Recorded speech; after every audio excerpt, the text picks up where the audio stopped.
Hello అందరికీ. ఈరోజు చేపల పులుసు ఎలా చేయాలో చూద్దాం. మా అత్తమ్మ చేస్తున్నారు, నేను వీడియో తీస్తున్నాను. ఒకసారి చూడండి, టేస్ట్ చాలా బాగుంటుంది. మా అత్తమ్మ చేపల పులుసు చాలా బాగా చేస్తుంది. మీరు ఒకసారి ఇంట్లో ట్రై చేసి చూడండి. ఫస్ట్ ఒక 3 ఆనియన్స్ తీసుకొని కట్ చేసుకొని ఆయిల్ వేసుకొని అందులో పోపు పెట్టుకోండి. అది కొంచెం వేగేంత వరకు వేగించాలన్నమాట. ఆ లోపు చింతపండు నానేసుకోండి. ఒక కప్పు అది నిమ్మకాయ సైజ్ అంత చింతపండు సరిపోతుంది. చేపలు నీట్గా కడిగి పక్కన పెట్టుకోండి. ఇట్లా ఆనియన్స్ బ్రౌన్ కలర్ వచ్చేంత వరకు వేయించుకొని చల్లారేంత వరకు పక్కన పెట్టుకోండి. ఈలోపు గసగసాలు ఒక 2 స్పూన్స్, మెంతులు ఒక స్పూను, జీలకర్ర ఒక స్పూన్ వేసుకొని బాగా ఇట్లా బ్రౌన్ కలర్ వచ్చేంత వరకు, మాడిపోవద్దు, బ్రౌన్ కలర్ వచ్చేంత వరకు మంచిగా వేయించుకొని ఇప్పుడు ఒక ఇవి కూడా చల్లారిన తర్వాత ఒక మిక్సీ జార్లోకి తీసుకొని కొంచెం కొబ్బరి పొడి వేసుకొని మెత్తగా రుబ్బుకోవాలి. ఇట్లా మెత్తగా అయిన తర్వాత ఇందులోకి ఆనియన్స్ పక్కన పెట్టుకున్నాం కదా, ఆ చల్లారిన ఆనియన్స్ కూడా ఇందులో వేసుకొని మిక్సీ పట్టుకోండి. అంతే, మసాలా రెడీ అయిపోతుంది. చాలా ఈజీ చేపల పులుసు చేయడం. ఇంతేనా అనిపిస్తుంది చేసిన తర్వాత. చేసే వరకేమో అసలు నాకైతే చేపల పులుసు ఎలా చేస్తారో ఏమో అనుకునేదాన్ని. ఒకసారి మీరు ట్రై చేయండి. ఇప్పుడు ఒక ప్యాన్ తీసుకొని ఆయిల్ వేసుకొని అందులో జీలకర్ర, ఆవాలు, పచ్చిమిర్చి, కరివేపాకు వేసుకొని పోపు పెట్టుకోండి. ఇప్పుడు మసాలా పట్టుకున్న మసాలాని ఇందులో పేస్ట్ వేసేసుకొని ఆయిల్ పైకి వచ్చేంత వరకు బాగా ఇట్లా కలుపుతూ ఉండండి.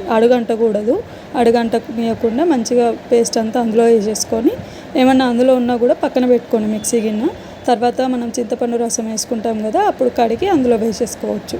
ఇట్లా ఆయిల్ అంతా ఇట్లా పట్టేంత వరకు బాగా కలుపుకొని అడుగంటకుండా కలుపుకుంటూ ఒక ఆయిల్ పైకి వచ్చేంత వరకు కలుపుకోండి. తర్వాత పసుపు, అల్లం వేసుకొని ఈ విధంగా మంచిగా ఫ్రై చేసుకోండి. ఫ్రై అయిన తర్వాత కొంచెం వాటర్ వేసుకొని కొంచెం కారం వేసుకోండి. ఫస్ట్ కారం ఒక 2 స్పూన్లు కారం, కొంచెం ఉప్పు వేసుకొని ఒక మేము హాఫ్ స్పూన్ వేసుకుంటున్నాం, మీకు కావాలంటే వేసుకోండి. పసుపు ముక్క వేసుకొని మంచిగా ఇట్లా ఫ్రై అయ్యేంత వరకు మంచిగా వేయించుకోండి. తర్వాత కొంచెం వాటర్ వేసుకొని ఇట్లా మొత్తం కలిపి గడ్డలు లేకుండా మంచిగా కలుపుకోండి. ఇట్లా కలిపిన తర్వాత మనం చింతపండు రసం పక్కన పెట్టుకున్నాం కదా, ఆ చింతపండు రసం మంచిగా కడిగేసుకొని చింతపండు మొత్తం మంచిగా పిసికేసుకొని ఇట్లా జ్యూస్ అంతా తీసి ఇందులో వేసేసుకోండి. ఇట్లా ఆయిల్ అంతా ఇట్లా పైకి వచ్చి ఇట్లా బుడగలు వేస్తున్న టైంలో చింతపండు రసం వేసుకొని మంచిగా కలుపుకోండి. కరివేపాకు ఇందాక మర్చిపోయా, అందుకే ఎప్పుడు వేసేసుకున్నాను నేను. మీరు ఫస్ట్ వేసుకోండి తాలింపులో. ఇట్లా వాటర్ అంతా అందులో పోసేసుకొని చింతపండు రసం మంచిగా అది మగ్గి బాగా స్మెల్ వస్తుంది. అప్పటి వరకు మంచిగా ఉడకనివ్వండి.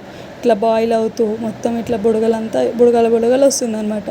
మంచిగా స్మెల్ వస్తుంది, అదిరిపోతుంది టేస్ట్ కూడా. ఒకసారి మీరు ట్రై చేయండి. ఇట్లా వచ్చిన తర్వాత మంచిగా చేపలు కడుక్కున్నవి ఇందులో ఫిషెస్ అందులో వేసేసుకొని ఉడకబెట్టుకోండి. ఒక 10 మినిట్స్ మీడియం టు హై ఫ్లేమ్లో పెట్టుకొని ఒక 10 మినిట్స్ ఉడకనివ్వండి. ఫిషెస్ చాలా తొందరగా ఉడుకుతాయి, అందుకని మీరు ఎక్కువసేపు ఉంచాల్సిన అవసరం లేదు, లేదంటే ముక్కలు విరిగిపోతాయి. ఒక 10 మినిట్స్